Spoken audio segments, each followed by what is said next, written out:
ទីហើយនិងសិប្បករឆ្នើមគីមម៉ាន់នឹងបញ្ជាក់ច្បាស់ជាងទៀតពីការសន្និដ្ឋាននេះ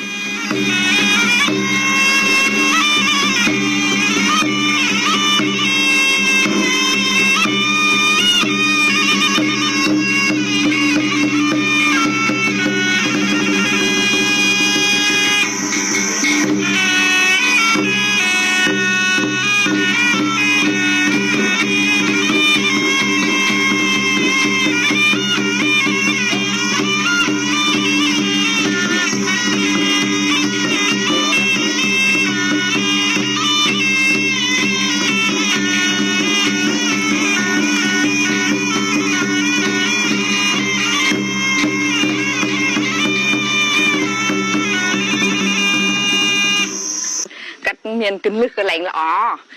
ក្បូរក្បាច់កាត់ដល់ច្បាស់លាស់សាក់សមលើសពេលណាក់ឆ្នើមសិល្បៈឆ្នើមទៀតខ្ញុំមិនគិតថាចាស់ក្មេងអីទេនេះប្រភេទសិល្បៈដែលខ្ញុំស្លាញ់ហើយខ្ញុំតស៊ូកសាងដើម្បីឲ្យក្មេងចំនួនក្រោយវាបានឃើញដើម្បីឲ្យវាចេះដូចជាពួកខ្ញុំទាំងអស់ហ្នឹងមួយអាយុមិនអាចធ្វើឲ្យសារប្រលៀបសេចក្តីស្នេហាសិល្បៈរបស់សិល្បករសិល្បការិនីសិប្បករសិប្បការិនីបានឡើយជិតរបាំដែលដកស្រង់ពីរបាំរាមកេរ្តិ៍ដែលសិល្បការិនីគីមទីហើយ